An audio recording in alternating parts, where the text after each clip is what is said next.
محمد تو گلی که سر کلاس درش کردی رو برای من متی؟ گل برای کی میخواد؟ آقا پسر علیک افغانی؟ بله پاشو با من حیف که باهات حال میکنم وگرنه همین الان رد مرزت میکردم.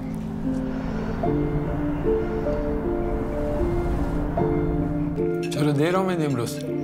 کارگاه نجاری بود. نگهمون داشته بود که میز درست کن. Lied.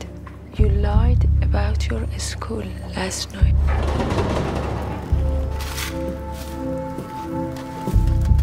همینجا عوض کن.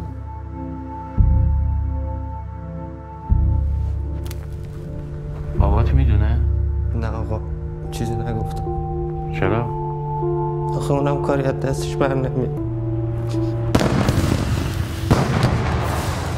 چو درخت فروردین پرشکوفه شد جانم دامن از گل دارم بچه کس بیفشانم ای نسیم جان پرور امشب از برم بگذر ورنه این چونین پرگل. خانیه جان میخوام بدونی هر اتفاقی بیفته ما همدیگه رو داریم. لای